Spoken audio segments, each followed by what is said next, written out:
Hello everyone, I am very happy to announce आज हमारे साथ में एक सेलेक्टेड स्टूडेंट हैं प्रशांत कुमार सिंह, जो ईपीएफओ में एट प्रेजेंट जॉब कर रहे हैं। और किसी भी सेलेक्टेड स्टूडेंट से मिलना एक टीचर के लिए भी बहुत खुशी की बात होती है, और उसके एक्सपीरियंस को बच्चों के साथ शेयर करना ये भी एक बहुत अच्छा एक्सपीरियंस होता है।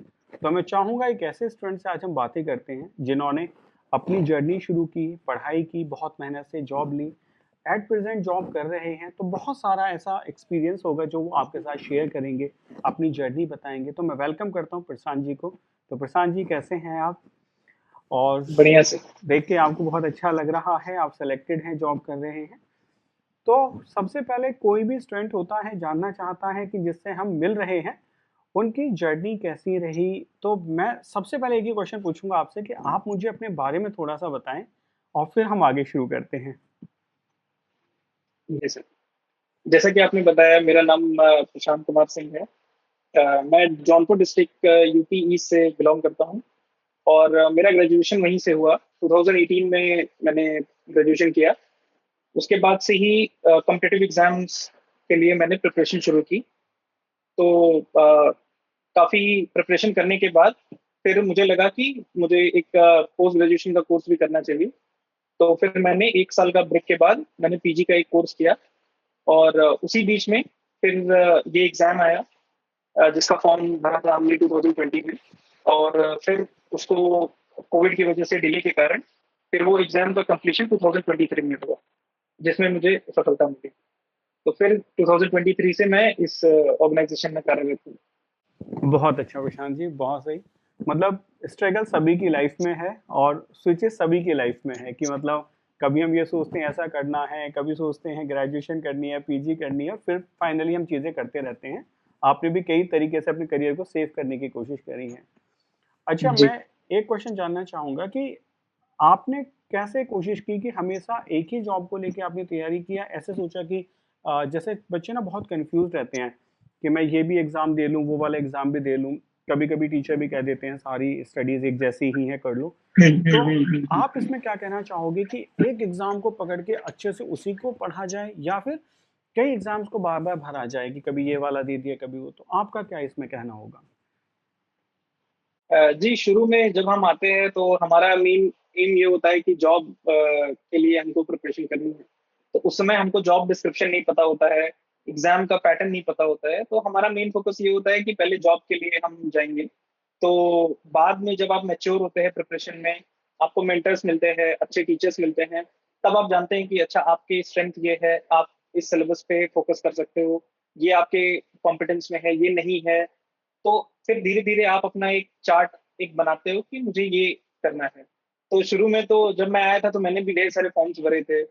तो वो जो 1 साल का गैप था उसमें आई थिंक मैंने 6-7 एग्जाम्स दिए थे। तो कभी किसी के प्रीलिम्स में, कभी मेंस में। तो फिर मुझे धीरे धीरे रियलाइज हुआ कि जैसे अभिषेक सर से भी बात हुई, तो उन्होंने भी बताया कि एक तरह से आप जो ओवरलैपिंग सिलेबस होते हैं, आप उन एग्जाम्स पे फोकस करिए।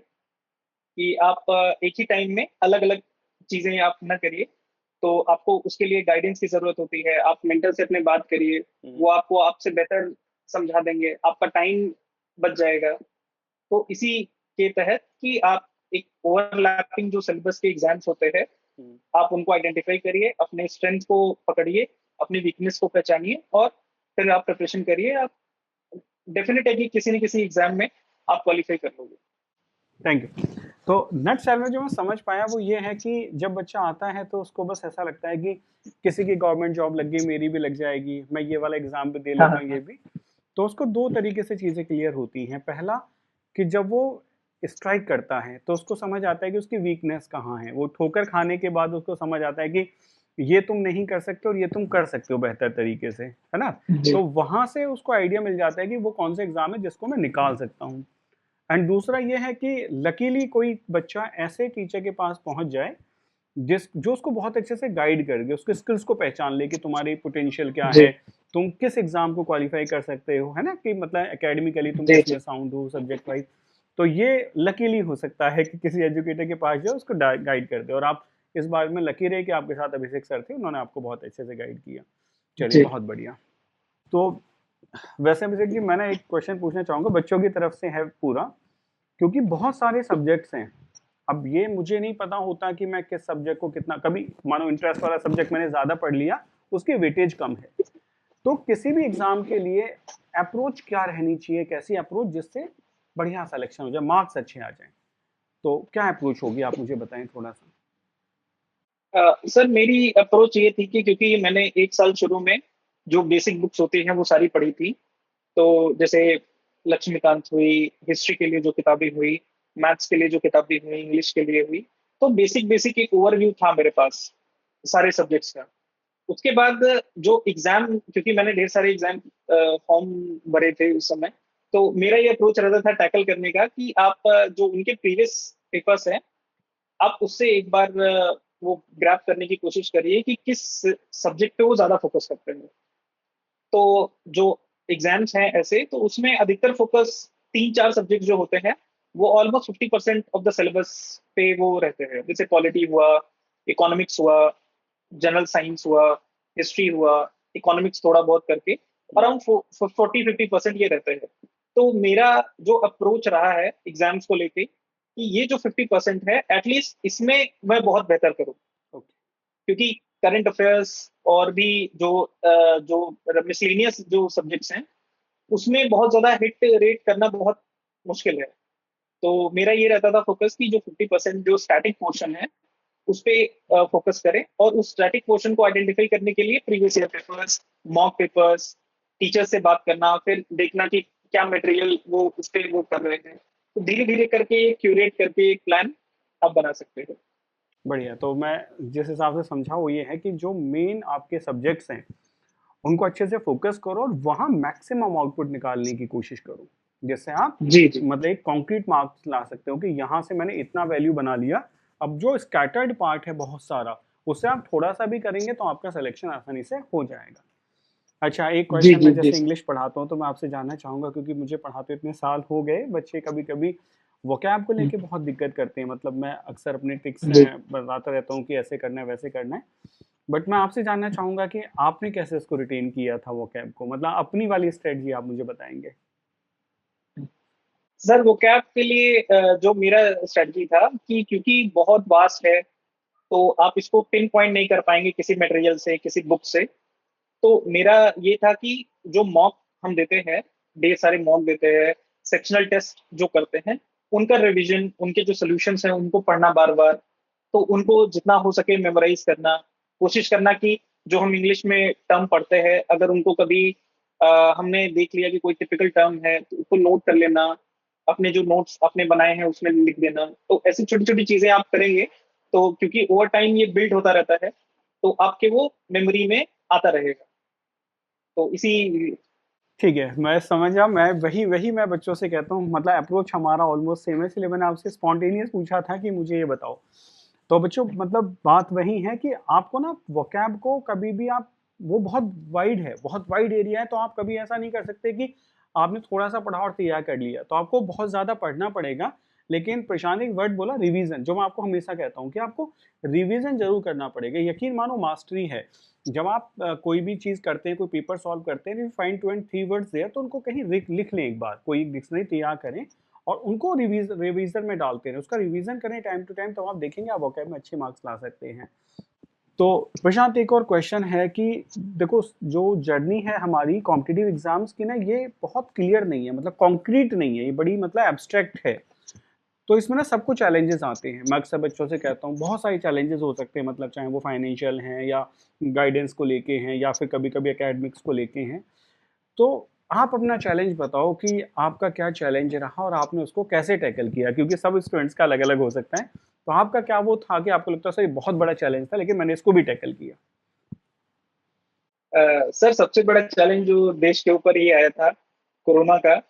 तो अब जैसे मैंने ग्रेजुएशन किया 2018 में, एक साल मैंने कोचिंग की, मेरे एग्जाम्स देने का टाइम आ रहा था, तो उसी समय कोविड आ गया। तो आप प्रिपरेशन के, क्योंकि आपने एक साल गैप लिया था मैंने, तो प्रिपरेशन बहुत चल रही थी अच्छी, फिर धीरे धीरे चीजें समझ में आने लगी। फिर बात करके टीचर से तो उनको भी एक भरोसा रहा कि ये अच्छा करेगा। लेकिन फिर कोविड आ गया, तो कोविड में क्योंकि वो सस्टेन करना और फिर पता नहीं था कि कब वो दोबारा पूरा नॉर्मलाइज होगा, कब एग्जाम्स आएंगे दोबारा। फिर लगता था कि इतने ज्यादा एग्जाम्स हैं, कहीं वो क्लब हो गए एक साथ, तो फिर क्या पकड़ेंगे, क्या किसको छोड़ेंगे। तो ऐसे करके बहुत डाउट्स थे मन में, तो वो बहुत टफ टाइम था। अराउंड 1 साल 1.5 साल जो पूरा हुआ फेज, वो बहुत टफ टाइम था। तो उसमें क्योंकि एक जॉब को लेके इनसिक्योरिटी थी, लाइफ को लेके इनसिक्योरिटी थी, फिर घर वालों के लिए भी था। तो बहुत ज्यादा उस समय फाइनेंशियल स्ट्रगल्स, मेंटल प्रेशर बहुत ज्यादा था उस समय। तो उस मेंटल प्रेशर को कैसे आपने हैंडल किया, मतलब क्या ऐसा संभाल के रखा कि आप कांस्टेंट स्टडीज भी करते रहे और चीज़ों को संभाला भी? क्योंकि मैं समझता हूँ वो फेज बहुत डिफिकल्ट होता है, बिकॉज सोसाइटल प्रेशर है, फैमिली प्रेशर है, एक इंटरनल प्रेशर खुद से भी है कि यार मैं क्यों नहीं कर पा रहा हूँ। तो उस प्रेशर को कैसे आपने मेंटेन किया, क्या सोच के रखा कि होगा एक दिन जरूर? तो मैंने सर थोड़ा डाइवर्जन लिया था पढ़ाई से, क्योंकि मैं लगभग 15-16 महीने तक लगातार मैं पढ़ रहा था। तो क्योंकि मैं तैयारी मैंने की थी प्रयागराज से, तो अब मेरा घर प्रयागराज से बहुत दूर नहीं था, लेकिन मैंने उसको दूर बना लिया था। मैं जाता नहीं था घर पे, घर से बहुत ज्यादा कॉन्टेक्ट्स नहीं, अपने पढ़ाई करना, अपने पे फोकस करना, अपने पे और काम करते रहना। क्योंकि ग्रेजुएशन के बाद से, ग्रेजुएशन मेरा उतना अच्छा परफॉर्मेंस नहीं रहा, तो मुझे लगा कि I have to prove something. तो वो 1-1.5 साल मैंने बहुत टाइम दिया अपने आप पे, बहुत चीजें समझने की कोशिश की। फिर धीरे धीरे धीरे एक अंडर कॉन्फिडेंस भी रहता है, तो धीरे धीरे आप पढ़ते पढ़ते अपने आप को थोड़ा भरोसा आपके ऊपर आता है कि नहीं, मैं कर सकता हूँ, मैं ये काम कर सकता हूँ। तो धीरे धीरे आप बिल्ड करते हैं। फिर जब कोविड का फेज आया, तो वो एक एकदम ऐसे टाइम पे आया कि एकदम पीक था प्रिपरेशन का, तो वो बहुत शैटरिंग था। तो फिर धीरे धीरे, क्योंकि ऐसा टाइम था, तो क्योंकि पढ़ाई करके, लोगों से बात करके, मेंटर्स से देख के, फिर अच्छे गाइडेंस मिला, तो उनसे ये पता चला कि ये चैलेंजेस अलग अलग तरह के आते रहते हैं लाइफ में। तो उस समय मैच्योरिटी भी कम थी सर, एज भी कम थी मेरी, तो पैनिक होने का स्वाभाविक था। तो फिर मुझे समझ में आया कि एक आपके जॉब के जो प्रिपरेशन आप कर रहे हैं, उसके साथ एक हॉबी भी आप अपनी डेवलप करिए, कोई हॉबी, चाहे वो वॉकिंग हो, सिंगिंग हो, डांसिंग हो। तो जिस भी स्टूडेंट की जो भी हो, at least half an hour, 45 minutes आप वो काम करें, कि जिससे आपको एक, जो एक टर्म यूज करते हैं रिक्रिएशन, हाँ।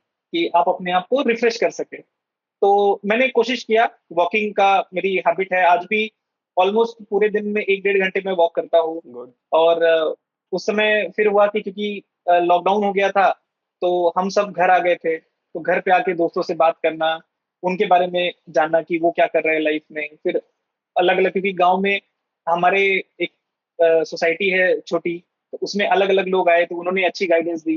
तो धीरे धीरे आपको समझ में आने लगता है कि सबके लाइफ में स्ट्रगल्स हैं, तो आप अपने आप को रिलेट कर पाते हो उससे। गुड। तो धीरे धीरे वो चीजें फिर स्टेबल हो गई। बहुत बढ़िया। तो बच्चों, मैं प्रशांत जी के मैसेज को लाउड एंड क्लियर कर देना चाहता हूँ कि जीवन में ऐसा कोई नहीं है जिसने संघर्ष ना किया हो। और मैं एक लाइन कहता हूँ, सर्कमस्टांसेस नेवर फेवर। तो सर्कमस्टांसेस कभी किसी के फेवर में नहीं होती है। प्रशांत जी ने तो एक मतलब अनएक्सपेक्टेड सर्कमस्टांस थी वो कोरोना वाली, आप सब समझ सकते हैं, जिसमें लोगों को पता ही नहीं चला कि अब हमारा क्या होगा। और उस टाइम अपने मेंटल स्टेटस को बना के रखना, स्टैमिना को बिल्ड करना, वो अपने आप में एक बहुत बड़ा चैलेंज सभी के लिए था। इन्होंने उस फेज में भी मेहनत की, अपने आप को मतलब मेहनत करके लगा के रखा स्टडी से, और सिलेक्शन लिया। तो यही मैं आप सबसे कहना चाहता हूँ कि चैलेंजेस आपके पास भी हैं, अलग नहीं है, सबके पास चैलेंजेस है। लेकिन अगर आपके पास एक गोल है, जैसे इनको एक लगा कि मुझे प्रूव करना है, क्योंकि मेरे ग्रेजुएशन में तो वैसे ही मार्क्स कम है, बट अगर प्रूव नहीं किया तो क्या होगा। ऐसे आपको एक बार ये सोच लेना है कि आपको खुद को प्रूव करना है। And the day you have the idea कि मैं प्रूव करके दिखा दूंगा, फिर ये चैलेंजेस शायद थोड़े छोटे हो जाते हैं। और एक रिक्रिएशन वाली हैबिट जरूर हो कि कभी आपको जीवन में फ्रस्ट्रेशन हो, तो एक जरूर, चाहे वो आपका फ्रेंड हो या कोई एक एक्टिविटी हो, कोई एक हैबिट हो जो आपको रिक्रिएट करे। बहुत अच्छा प्रशांत जी, बहुत अच्छा आपने आंसर दिया। चलिए, तो प्रशांत जी देखो, क्वेश्चन पूछ मैं रहा हूँ, लेकिन ये सारे क्वेश्चन बच्चों के हैं, क्योंकि पढ़ाते पढ़ाते बच्चे बहुत सारी चीज़ें पूछते हैं, और ये बहुत कम हमें ऐसा मौका मिलता है कि ऐसा बच्चा जो एक्सपीरियंस्ड है, जो जॉब कर रहा है, उससे बातें की जाएं। तो इंटरव्यू के लेके आपका क्या एक्सपीरियंस है कि रिटर्न निकाल लेते हैं बच्चे, लेकिन बहुत सारे डाउट्स रहते हैं कि इंटरव्यू में क्या होगा। तो वो मतलब बाद वाला जो फेज है ना, मैं चाहूंगा उस पर सारे पे आप क्लैरिटी कर दें कि रिटर्न तक तो बच्चों को सबको पता है, उसके बाद है ना कि इंटरव्यू है, बाकी डॉक्यूमेंटेशन है। तो एक बार मैं चाहूंगा उसके ऊपर आप लाइट डालें, जिस बच्चों को आइडिया लगे कि बस रिटर्न से के बाद में आप ज्यादा दूर नहीं है जॉब से। ठीक है, बताइए सर। तो इंटरव्यू एक्चुअली जो यूपीएससी कराती है, तो वो सबके नॉलेज में होना चाहिए कि वो नॉलेज का टेस्ट नहीं है। आप एकदम क्लैरिटी रखिए कि नॉलेज का टेस्ट बिल्कुल नहीं है। वो आपकी पर्सनैलिटी जज करना चाहते हैं कि क्या आपसे बात करके उनको ये फील हो रहा है कि ये सिंसियर आदमी है, क्या ये सिंसियर कैंडिडेट है, क्या ये इसके अंदर इंटीग्रिटी है। तो उनके कई मेथड्स हैं, वो आपको कैच कर लेंगे, वो बहुत एक्सपीरियंस लोग होते हैं। तो आप वहां पे जो आप प्रिपरेशन करते हैं, जैसे प्रिपरेशन में भी हम लोग एथिकल चीजें पढ़ते हैं, एथिक्स के बारे में, मोरालिटी के बारे में। तो आप उसको इनवाइट करिए, उसके बारे में फोकस करिए, अपने आप को ये आप फील करिए कि I am worthy of this job, I am worthy of being a servant of government of India. तो आप ये सोचिए, फिर आप वहां पे जाइए। आप अपने मेंटल फ्रेम को एक पॉजिटिव रखिए हमेशा, क्योंकि नर्वस आप होंगे तो उनके मन में भी डाउट्स आएंगे। वो बहुत एक्सपीरियंस लोग होते हैं, उनके पास ढेर सारे कैंडिडेट्स हैं, तो आप नर्वसनेस ना रखें। आप अपने मेंटर से बात करिए। तो जैसे मैंने अभिषेक सर से बात की थी, तो उन्होंने बताया कि ये नॉर्मल प्रोसेस है। आप देखिएगा, आप एग्जाम का करिएगा, ये आप जैसे हैं आप ऑनेस्ट रहिएगा। अगर आपको जो चीज नहीं आती है तो उसको आप सॉरी कह सकते हैं। वहां पे वो आपको बहुत लिबर्टी देते हैं। और यूपीएससी, क्योंकि समय के साथ जैसे जैसे इवोल्यूशन हो रहा है, तो वो बहुत कंसिडरेट रखते हैं कि वो परफॉर्मेंस को जज करते हैं आपके सिंसियरिटी पे, आपके इंटीग्रिटी पे, ना कि आपके आंसर्स पे। ओके। तो बच्चों देखो, अब आप शायद बहुत क्लियर समझ गए होंगे कि नॉलेज का टेस्ट जो है वो आपका रिटन एग्जाम है। वो आपने दे दिया है, ये चेक हो चुका है कि आप नॉलेजेबल हैं, आपको सब्जेक्ट की बहुत अच्छी नॉलेज है। अब ये देखना बाकी रह गया कि सच में आप उस जॉब में जा रहे हैं, क्या उस पर्सनैलिटी वो जो आपकी है वो क्या उस जॉब के हिसाब से मैच करती है। तो क्या फिजिकल भी चेक होता है, फिजिकली भी देखना चाहते हैं कि सुंदर हैं आप, अट्रैक्टिव है, या सिर्फ ये कि नहीं आप मतलब दिखते हैं ऑफिसर जैसे तो आपको सेलेक्ट कर लिया जाएगा। ऐसा है प्रशांत जी कुछ? नहीं सर। ओके। एक्चुअली उस समय तो सर यूपीएससी के प्रोटोकॉल था कि आपको मास्क पहन के इंटरव्यू देना है। अच्छा तो अच्छा। चेहरा तो आपका देख भी नहीं सकते वैसे भी वो। ठीक है, तो बच्चों तो एक और काफी। क्लियर तो बच्चों एक और हाँ। क्लियरिटी हुई ना कि लुक्स मैटर नहीं करते हैं। कभी किसी को लग जाए कि मेरे लुक्स उतने अच्छे नहीं है, तो बेटा लुक्स मैटर नहीं करते हैं, आपका जज्बा मैटर करता है, आपकी पर्सनैलिटी, आपका मेंटल स्टेटस मैटर करता है, और नॉलेज वहां बहुत मैटर नहीं करती है। तो इसलिए इसका मतलब you have to make yourself presentable. आपको चीजों को प्रेजेंटेबल बनाना है, खुद को प्रेजेंटेबल बनाना है। अच्छा प्रशांत जी, एक चीज और बता दो यहाँ पे कि बहुत बच्चे ये पूछते रहते हैं कि इंटरव्यू में सर मैं पूरा इंटरव्यू इंग्लिश में दूं, पूरा हिंदी में दूं, मिक्स मैच कर सकता हूं। तो आप तो मुझे लगता है हिंदी बेल्ट से ही हैं, तो ये चैलेंजेस शायद शुरू में आपको भी लगे हों। तो आप इस बात पे बिल्कुल क्लियरिटी करें कि इंटरव्यू निकालते टाइम आपने कौन सी लैंग्वेज यूज की थी, पूरा इंग्लिश बोला, पूरा हिंदी बोला, या मिक्स था बिल्कुल? सर जब हमने बात स्टार्ट की थी, तो मेरे जो चेयरमैन थे बोर्ड के, वो विनय मित्तल सर थे। तो वो काफी कंसिडरेट थे। और फिर यूपीएससी में भी एक आ रहा है कि वो इवॉल्व कर रहा है यूपीएससी। तो वहां पे बहुत ज्यादा हिंदी बेल्ट के लोग आ रहे हैं, एग्जाम्स दे रहे हैं, क्वालिफाई कर रहे हैं। तो उनको ये लगता है कि अगर बच्चा काबिल नहीं है, अगर इंग्लिश नहीं बोल सकता, तो उसकी काबिलियत को हम ये पैमाना न बनाए। तो वहां पे वो आपसे पहले ही पूछ लेंगे। जब आप एंट्री लेते हो, आप ग्रीट करते हो, जब बैठते हो, तो आपसे पूछ लेंगे कि अगर आप हिंदी में कंफर्टेबल हो तो आप हिंदी में दे दो, इंग्लिश में हो तो इंग्लिश में आप जवाब दे दो, अगर आप हिंदी इंग्लिश मिक्स में हो तो भी आप जवाब दे दो। मेरा एक रहेगा फोकस कि अगर आप बोल नहीं पा रहे हो इंग्लिश, बट एटलीस्ट आप सुन के समझ लो। क्योंकि वहां पे कई मेंबर्स आते हैं बोर्ड के, वो साउथ से होते हैं, अलग अलग स्टेट से होते हैं, तो उनके लिए हिंदी में कन्वर्स करना बहुत टफ होता है। तो वो इंग्लिश में ही कम्यूट करेंगे, हिंदी वो समझ लेते हैं। तो इसलिए आप अपने हिसाब से आप अपना प्रिपरेशन करिए। बट इंग्लिश को पढ़ के समझना, सुन के समझना, ये बहुत नेसेसिटी है। क्योंकि आप जो जॉब करेंगे, ऑल इंडिया जॉब करेंगे, तो आपकी पोस्टिंग होती रहेगी, ट्रांसफर्स होते रहेंगे। तो इंग्लिश एक मीडियम रहेगा आपको समझने के लिए। तो धीरे धीरे आप ये समझ जाएंगे। तो मेरी भी शुरुआत इंग्लिश से ही हुई थी। तो मुझे भी ये था मन में कि इंग्लिश का, बिकॉज इंग्लिश का हम सुनते हैं एक वो है कि उसका एक कि इम्पैक्ट उसकी है। वैल्यू बहुत ज्यादा है। हम्म। हाँ। तो मैंने शुरुआत किया था इंग्लिश में। फिर धीरे धीरे धीरे उन्होंने ही बोला कि आप हिंदी में भी जवाब दे लो, कोई नहीं, आप हिंदी बोल के दिखाओ। हम्म। तो फिर मैंने हिंदी में दिए दो तीन आंसर्स। हाँ, तो मतलब मैं ये कहना चाहूँगा बच्चों को, जो मुझे समझ आया कि लैंग्वेज बैरियर नहीं है। आपको नहीं। इतना ज़रूर आना चाहिए, और इतना मुझे लगता है कि सारे बच्चे, क्योंकि इंग्लिश का पेपर दिया होता है, तो दे आर अवेयर कि वो सुन के समझ लेते हैं। मतलब स्टूडेंट को प्रॉब्लम ना सुन के समझने से नहीं है, प्रॉब्लम है सिर्फ पूरा एक फैब्रिकेटेड आंसर देना, वो भी इंग्लिश में। तो they have the problem here. तो इट मीन्स यहाँ लेवरेज है कि आप मतलब सुन के समझ लो, बट आंसर को आप बना सकते हैं हिंदी इंग्लिश में। मतलब यू जी हैव जी। To be comfortable and confident with your tone. तो ऐसा नहीं है कि मतलब बैरियर कुछ नहीं है, ठीक है। ये सच में ये बहुत अच्छा आंसर है, क्योंकि बहुत बच्चों को ये प्रॉब्लम है, और ये क्वेश्चन हमेशा रहता है कि सर कैसे करना है। तो यहाँ आपने बहुत अच्छा आंसर दिया, और बहुत सही बात है। तो बच्चों, अब घबराने की जरूरत नहीं है। आपको प्रेजेंटेबल बनाना है खुद को, इंग्लिश और हिंदी को मिला के कॉन्फिडेंस के साथ आंसर देना है। आपको कोई लैंग्वेज बैरियर अब बिल्कुल भी परेशान नहीं करेगा। तो प्रशांत जी, एक और क्वेश्चन है जो मतलब टॉक ऑफ द डे है आजकल। सभी लोग हैं कि बच्चा ना बहुत परेशान है एक चीज को लेके। एक तरफ तो कहा जा रहा है कि चीजें ऑनलाइन आनी चाहिए, सब कुछ ऑनलाइन एजुकेशन है, ऑनलाइन प्लेटफॉर्म्स हैं, ऑनलाइन स्टडीज हैं। और दूसरी तरफ एक आयरनी है कि मोबाइल से बच्चों को दूर करो, है ना। तो और ये सब कुछ हुआ आप ही के टाइम पे था, जब कोरोना आया था ना, तभी एक शिफ्ट आया था इंडस्ट्री में कि ना चाहते भी हमें मूव करना पड़ा मोबाइल की तरफ, है ना। तभी से ये शिफ्ट आया है। तो तब शिफ्ट था फॉर द बेटरमेंट, मतलब काम चलाने के लिए। बट राइट नाउ कहीं ना कहीं लाइफ को अफेक्ट कर रहा है। तो आप अपनी ऑनेस्ट रिप्लाई दें कि सच में वो जरूरी है, या वो बिल्कुल हटाना पड़ेगा, या मतलब मैच करके हम चीजों को निकाल सकते हैं, बताइए। सर डिपेंड करता है कि आप मोटिवेटेड कितना है, वो उस कैंडिडेट पे डिपेंड करता है। बिकॉज पहले अगर सोशल मीडिया नहीं था तो उसके अलावा बहुत चीजें थी जो आपको डिमोटिवेट कर सकती थी, जो आपको डाइग्रेस कर सकती हैं आपके पाथ पे। क्योंकि सोशल मीडिया है, बहुत विजिबिलिटी है, वो एम्पलीफाई कर दे रहा है चीजों को, तो वो ज्यादा विजिबल है, ज्यादा इम्पैक्ट उसका दिख रहा है। बट एक्चुअली ये चीजें रहती हैं, हमेशा रहती हैं। आपके कोई क्लासमेट हो सकता है जो आपको परेशान कर रहा है, कोई आपका नेबर हो सकता है, आप खुद डिस्ट्रैक्ट होते हैं किसी चीजों से लेके। तो डिस्ट्रैक्शन अलग अलग तरह का हर चीजों में रहता है।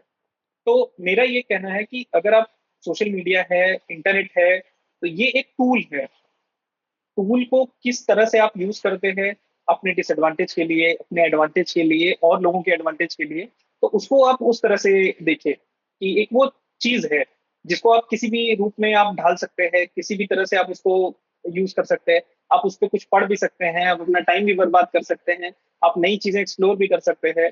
तो पहले क्या होता था सर कि जैसे जब हमने स्टार्ट किया था प्रिपरेशन, तो उस समय मेंटरशिप एक बहुत बड़ी प्रॉब्लम थी, क्योंकि हम गांव से थे, छोटे जिले से थे, तो वहां पे प्रिपरेशन का उतना कल्चर नहीं था। कोई आपको एक ऐसा व्यक्ति नहीं दिखेगा जो आपको एक पिन पॉइंट गाइडेंस दे सके, और आप फिक्स नहीं कर सकते, जो कि अब बहुत आसान हो गया है। अगर आप स्क्रॉल करेंगे, देखेंगे, तो ढेर सारे टीचर्स है।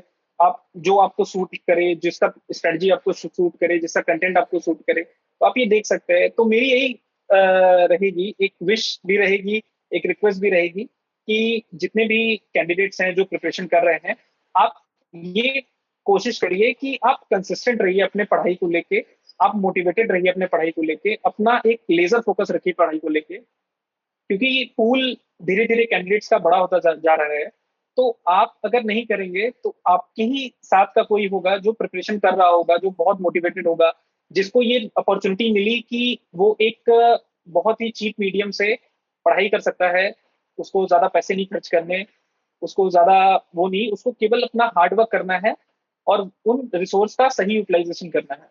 तो वो चीज कर कर जाएगा, आप मिस कर जाओगे सारे रिसोर्सेज के बावजूद, सारे चीजों के बावजूद। क्योंकि अब एक लेवल प्लेइंग फील्ड है, तो इसको इस तरह से देखना चाहिए कि आप रिसोर्स एक्सेस कर सकते हो, आप रिसोर्स कंपेयर कर सकते हो, आप एक क्यूरेटेड रिसोर्स ले सकते हो कि मुझे ये मॉड्यूल में ये इनके कोचिंग का ये मॉड्यूल अच्छा लगता है, इनके कोचिंग का ये मॉड्यूल अच्छा लगता है, तो आप उसको कलेक्ट पूरा करके आप एक अच्छा अपना स्ट्रेटजी बना सकते हो। तो बहुत सारी अपॉर्चुनिटीज हैं। तो सोशल मीडिया को इस तरह से यूज करना चाहिए, ना कि टाइम वेस्ट करना अपना उस पर बहुत ज्यादा चीजों को देख के फोमो करना, और बहुत ज्यादा अपने साइकोलॉजिकल और मेंटल एक चैलेंज रखना कि मेरे साथ का क्या कर रहा है, ये क्या कर रहा है, वो क्या कर रहा है। तो अपनी अपने आप को जानना, अपने अंदर क्या है, मेरी पॉजिटिव्स क्या है, अपने फोकस रहना, डेडिकेटेड रहना, डाइग्रेस ना करना। तो मेरी रिक्वेस्ट यही रहेगी जितने भी कैंडिडेट्स हैं कि अपने मेंटर से आप बात सुनिए, अगर आप कोई चैलेंज फेस कर रहे हैं तो आप उनसे ओपन हो जाइए। एग्जाम्स आप इवेंचुअली अगर आप ऑनेस्टी के साथ प्रिपरेशन करेंगे, एकदम फोकस होके, तो मैंने देखा है, मेरा एग्जाम्पल है, मेरे साथ के कई लोगों का एग्जाम्पल है, मेरे दोस्तों का, कि अगर आप ऑनेस्ट हैं अपने प्रिपरेशन को लेके तो डेफिनेट है कि आपका एग्जाम होगा ही होगा। कोई नहीं रोक सकता, चाहे जो हो जाए, कट ऑफ चाहे 99% चली जाए, आपका होगा ही होगा। आप केवल मोटिवेटेड रहिए और फोकस रहिए। ठीक है, तो मतलब पूरी बात से मैं जो समझ पाया, जो मैं बच्चों को कहना चाहूँगा वो ये है कि डिस्ट्रैक्शन हमेशा है। मतलब वो ऐसा कभी जीवन में टाइम नहीं रहा था, चाहे पहले बच्चे थे आज हैं, डिस्ट्रैक्शन हमेशा है। सिर्फ वो आपका गोल है, आपकी बर्निंग डिजायर है जो आपको स्ट्रिक्ट रखती है गोल से, और जो आपको फोकस करती है और आपको सिलेक्शन दिलाती है। ये क्लियर है?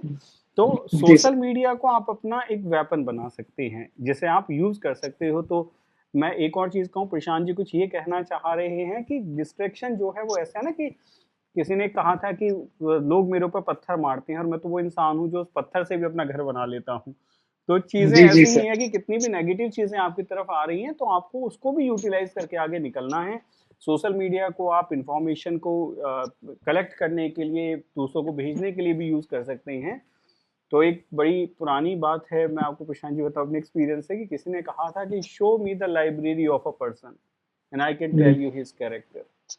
तो वो आज जो बात है ना, वो आज मुझे लगता है आपकी मोबाइल हिस्ट्री के लिए कही जा सकती है। So with the Google history of a person I can tell you his character, even मैं आपको सब बता दूंगा उसके बारे में कि वो इंसान कैसा है। तो चीजें बदली हैं। तो बात ये है कि जब बुक्स के लिए कही गई तो वो बात आज मोबाइल के लिए है, तो इट मीन्स तभी भी कोई डिस्ट्रैक्शन रहा होगा और आज भी वो जी डिस्ट्रैक्शन जी है। सर। बस फेस चेंज हुआ है, बट और डिस्ट्रैक्शन एज इट इज है। सर एक ऐड करेंगे, एक फैक्चुअल पॉइंट है हाँ। कि आप देखेंगे जब सोशल मीडिया का बूम हुआ, सारे कोचिंग सेंटर्स जब ऑनलाइन आए, क्योंकि इंफॉर्मेशन का, नॉलेज का एक लेवल प्लेइंग फील्ड बनी, तो आप देखेंगे कट ऑफ बढ़ते गए। तो इसका मतलब है कि बच्चे पढ़ रहे हैं कंटेंट। एग्जाम्स डिफिकल्ट हुए, बट कंटेंट क्योंकि इतना ज्यादा डेमोक्रेटाइज हुआ, इतने लोगों में फैला, कि हर एग्जाम्स का कट ऑफ बढ़ता चला गया और बहुत एक्सपोनेंशियली बढ़ता चला जा रहा है। तो इसका मतलब है कि कोई ना कोई पढ़ रहा है, कोई ना कोई बहुत मोटिवेटेड है, बहुत सीरियस है। जो लोग क्वालिफाई कर रहे हैं एग्जाम, जो लोग सेलेक्ट हो रहे हैं, तो वो कुछ ना कुछ कर रहे हैं स्पेशल।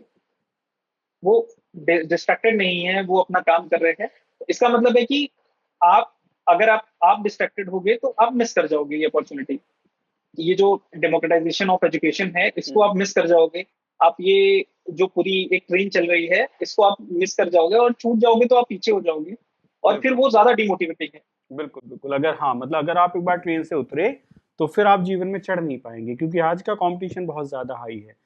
एक बार जी आपने टर्न लिया U turn, then you don't have the way to go out. ठीक है। बहुत अच्छा, बहुत अच्छा। तो प्रशांत जी आप सेलेक्टेड हैं और अच्छा खासा आपको एक्सपीरियंस है, तैयारी आपने, मैं समझ रहा हूँ कि बहुत क्रूशियल फेज में करी है, तो आपने चीज़ों को बहुत क्लोज आके देखा है। तो डिजिटल वेंचर्स को आपने देखा, आपने पूरी एप्लीकेशन को चेक किया इंटरव्यू देने से पहले कि भाई एक बार मैं देख लेता हूँ कि क्या है, कहीं कुछ चीज़ें ऐसी तो नहीं है। तो हमने आपके एक्सपीरियंस को उसमें यूज़ किया है। तो आप मुझे बताइए कि आप क्या कहना चाहेंगे उस पूरे फ्लो के बारे में जो हमने बच्चों के लिए बनाया है, जो हमने बच्चों को कहते हैं ना पूरा 100% अपना निकाल के दिया है, तो आप उसके बारे में क्या कहना चाहेंगे?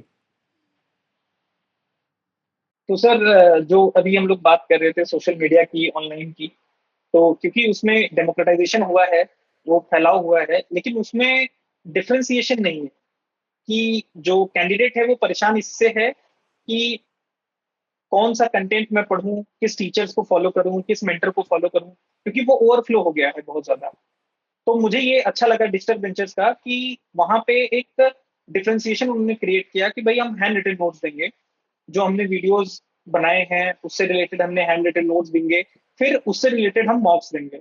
तो एक तरह से एक एक उन्होंने एक फीडबैक लूप बनाया है कि आप वीडियो से अपने नोट्स बना लो, जो हैंड रिटन नोट्स हैं उसको आप और इनरिच कर सकते हो, उसके बाद आप दोनों को कोलेट करके आप एक मॉक दो। उससे क्या होगा कि अगर आप अपना परफॉर्मेंस आप चेक कर सकते हो अपने कंपटीटर से, अपने कलीग से, आप क्वेश्चंस को अंडरस्टैंड कर सकते हो, समझ सकते हो, अपनी वीकनेस स्ट्रेंथ सब जान सकते हो। फिर आपको एक वन टू वन मेंटरशिप मिलती है, जो कि बहुत बहुत बेनिफिशियल है। ये मैंने देखा है, अभिषेक सर से मैंने बात की थी कई बार इस सिलसिले में, इंटरव्यू के लिए, एग्जाम के लिए। तो बहुत बेनिफिशियल होती है, ये मुझे लगता है कि वो आपका एक तो टाइम बचाती है, दूसरा है कि आपको एक राइट फ्रेम ऑफ माइंड में रखती है। तो ये बहुत जरूरी है, तो इसमें मुझे लगा कि डिजिटल वेंचर्स का बहुत अच्छा कंटेंट है। तो जो हैंड रिटन नोट्स हैं, आपने देखे हैं, तो हैंड रिटन नोट्स मुझे आप बताइए कि बनाए तो आपने भी होंगे अपने स्टडीज के टाइम पे। तो जी ये जी। हैंड रिटन नोट्स पीडीएफ से कैसे आपको लगता है अलग है? क्योंकि देखो हमने तो अपना बेस्ट वहां लगा दिया, आपको कैसे लगता है जी कि ये पीडीएफ से ज्यादा बेनिफिशियल होते हैं? सर, पीडीएफ में मुझे समझ में आता है, क्योंकि वो कंप्यूटराइज्ड होता है, तो हमको रियलाइज नहीं होता, बट ए फोर शीट में बहुत ज्यादा कंटेंट आ जाता है एक बार में। हाँ। तो ये जो बनाता है उसको रियलाइज नहीं होता, बट क्योंकि हमने पढ़ा है कई बार इसको, तो हमको ये रियलाइज होता है कि जो हम आंसर्स लिखते हैं अपने नोट्स में, उसको कन्वर्ट करने की कोशिश करते हैं, तो वो बहुत ज्यादा बल्कि हो जाता है, और वो कंटेंट को समराइज करना बहुत टफ है। तो हैंड रिटन नोट से एक आसानी ये रहती है कि आपको पता है कि ए फोर शीट में इतने वर्ड्स आ रहे हैं, मुझे इतना है, और फिर हैंड रिटन नोट्स बहुत प्रिसाइज होता है। उसमें बिल्कुल। आप अननेसेसरी की चीजें आप ऐड नहीं करेंगे, कोई और चीज ऐड नहीं करेंगे, वो एक एक फ्लो में चलता है, बहुत लूसिड होता है। तो इस वजह से वो मुझे लगता है कि हैंड रिटन नोट ज्यादा बेनिफिशियल है। और अगर डिजिटल वेंचर से हैंड रिटन नोट्स मिल रहे हैं, तो ये कैंडिडेट्स का ही टाइम बचा रहा है कि आपको नोट्स नहीं बनाने, आपको केवल उसमें एडिशन करना है। तो ये बहुत ही अच्छा इनिशिएटिव है, एटलीस्ट टाइम बचाने का, अपना एक डिफरेंशिएशन क्रिएट करने का। बिल्कुल, तो मैं आपको बताता हूँ, मुझे हैंड रिटन नोट्स का याद आता है। अब वो मतलब हमने लिखवाए हैं, तो हो सकता है कि बच्चे को थोड़ा कनेक्ट ना हो अपना, लेकिन आपने भी हम्म, लिखे, मैंने भी लिखे। जब लिखते हैं ना, तो हमें एकदम याद आ जाता है कि कौन सा स्टेटमेंट हमने कहाँ लिखा है, किस कलर से लिखा है। तो हैंड रिटन नोट्स अगर बच्चे से पढ़ेगा ना, तो उसको स्कूल वाली फीलिंग एक बार जरूर आने वाली है कि बिल्कुल ऐसे ही लिखा जाता था मेरा, मतलब हैंड राइटिंग ऐसा होता हम्म, था। और अगर किसी का हैंड राइटिंग अच्छा नहीं है, तो उसको लगेगा मैं ऐसा इंप्रूव क्यों नहीं कर सकता हूँ। तो फील जरूर आने हम्म, वाला है, ये बिल्कुल 100% श्योर है। और क्रिस्पी होते हैं, ये बात बिल्कुल आपने सही कही है कि हैंड राइटिंग नोट्स को आप बहुत एलोबरेटिव नहीं लिख सकते कि आप पेजेस के पेजेस लिखते जा रहे हो। आपको सोचना पड़ता है कि टॉपिक को कंसाइज करना होगा और वही इंफॉर्मेशन दी जाए जो रेलिवेंट होती है। बहुत बढ़िया, बहुत अच्छी। एडवाइस टू स्टूडेंट तो हो गया ना हमारा? नहीं, जी हो गया ना ये वाला तो? रोल ऑफ डिजिटल हाँ मीडिया हुआ था। जी। अच्छा। हाँ, रोल ऑफ डिजिटल मीडिया हुआ था। तो प्रशांत जी, एक लास्ट क्वेश्चन मैं आपसे पूछना चाहूंगा, ये लास्ट है लेकिन लीस्ट नहीं है। आपका मैसेज क्या होगा बच्चों को? और इसको इतना क्रिस्पी एकदम बता दो बच्चों को कि बच्चों के दिमाग में ना एकदम बैठ जाए कि ये कर लिया तो सिलेक्शन मेरा पक्का है। बताइए क्या मैसेज है आपका? सर, मेरे दो मैसेज रहेंगे। तो मैसेज एक रहेगा कि कंसिस्टेंसी इज द की, और दूसरा मैसेज ये रहेगा कि फॉलो द मैसेज वन। सिर्फ कंसिस्टेंसी ही की है। आप कितना भी कोशिश कर लें कि आप एक महीने में, 15 दिन में आप सिलेबस खत्म करके अगर एग्जाम आप कर लेंगे, तो वो बहुत टफ है, आपके कंपटीशंस में बहुत टफ है। तो आप कंसिस्टेंट रहिए, मटेरियल देखिए, अपने मेंटर से बात करिए, और वो जो फीडबैक फीडबैक लूप है कि आपने एग्जाम, आपने मटेरियल पढ़ा, उसके बाद आपने टेस्ट दिया, उस टेस्ट का सोल्यूशन देखा, फिर आप मेंटर से मिले, तो इस फीडबैक लूप में आप रहिए, और ये आपको एनरिच करेगा, और आप डेफिनेटली क्वालिफाई करेंगे। तो कंसिस्टेंसी इज द की। यही हार्ड वर्क, स्मार्ट वर्क, हर चीज को ये ब्रेक करेगा, और आप क्वालिफाई करेंगे। बहुत बढ़िया, बहुत अच्छे। बिल्कुल मैं समझ गया आप कहना चाह रहे हो कि जो, अच्छा, कंसिस्टेंसी के साथ एक और चीज है ना कि अगर आपकी कंसिस्टेंसी है तो आपको अपने लूप होल्स भी पता चल जाता है, वीकनेस पता चल जाता है और उस पर जी रेमेडियल सर। कर सकते हो। कंसिस्टेंसी नहीं है तो आप स्कैटर्ड जीवन जीते हो। प्रशांत जी, मैं थोड़ा रिलीजियस इंसान हूँ और भगवान में मेरा बहुत ज़्यादा विश्वास है। तो बच्चे भी मुझसे अक्सर पूछते हैं कि सर, कितना मतलब रोल होता है भगवान का, किस्मत का? तो ये आप मुझे बताएं अपने एस्पेक्ट से कि आपको क्या लगता है कि रिलीजियस एस्पेक्ट कितना काम करता है, वो आप मुझे बताएं। सी रिलीजियस एस्पेक्ट पे सर हम मोटिवेशन ले सकते हैं कि हमारे स्क्रिप्चर्स में जैसे लिखा है कि कर्म ही भगवान है, कि आप कर्म करिए, अपने कर्म को आप और रिफाइन करते रहिए, और रिफाइन करते रहिए, कंसिस्टेंट रहिए चीजों पे। आप अपने आप से ऑनेस्ट रहिए, अपने प्रिपरेशन से ऑनेस्ट रहिए, अपने मेंटर से ऑनेस्ट रहिए, डेफिनेटली आप क्वालिफाई करेंगे। क्योंकि इतना मैंने रियलाइज किया है प्रिपरेशन में, कि अगर आप ऑनेस्टी के साथ अपने कर्म पे, अपने आप पे भरोसा रखते हैं, तो जैसे इंग्लिश में एक टर्म है, बोलते हैं कि लक फेवर्स द ब्रेव। तो वो एकदम श्योर है कि लक उसी के पास आएगा, the person who is doing the most work. The person who is consistent, जो लगा हुआ है, जो अपने आप अपना 100% देने की कोशिश कर रहा है, तो डेफिनेट है कि लक उसी का ही साथ देगा। कि I have met lot of people, but कोई भी अभी तक ऐसा नहीं मिला जिसने ये बोला कि like I was lucky to be here. उसका भी एक हिस्ट्री है, उसका भी हार्ड वर्क है, उसने मेहनत करके ही अपने लक को बनाया है। बिल्कुल। तो मतलब बात यह है कि जो लक है वो बनेगा, लेकिन मेहनत से ही बनेगा। मगर जी किस्मत भी मेहनत से ही रंग लाएगी, ऐसा नहीं है कि किस्मत जी बैठे बैठे मिल जाएगी। हाँ, इस ऐसा हो सकता है कि आपको लग जाए कि मैंने कम मेहनत करी, मेरा अचीवमेंट थोड़ा सा ज्यादा हो गया, या मैंने बहुत मेहनत करी, अचीवमेंट कम रह गया, ऐसा हो सकता है। लेकिन मेहनत जरूर करनी पड़ेगी। मतलब दोनों ही स्टेटमेंट में मेहनत जो वर्ड है उसको आप हटा नहीं सकते, इग्नोर नहीं कर सकते। तो प्रशांत जी, आपसे बात करके बहुत बहुत अच्छा लगा। I am really happy. और सेलेक्टेड स्टूडेंट को अपने बराबर में देखना है, सच में एक ऑनर की ही बात होती है कि एजुकेटर के लिए। एजुकेटर का भी अपने कनेक्शन होता है हमेशा बच्चों के साथ में। तो आपसे बात करके बहुत अच्छा लगा, और मैं चाहूँगा कि कभी भी अगर कोई प्रॉब्लम हो तो मैं आपको दोबारा से कॉल करूँ, और अब बच्चों को जरूर एक अच्छे अच्छे वैल्यूएबल इंसाइट्स आप मुझे देते रहें। Thank you sir, thank you digital ventures family, thank you for this opportunity. Thank you. चलिए ठीक है। ओके सर, जय हिंद। टेक केयर, ख्याल रखें जय अपना। हिंद। Okay sir.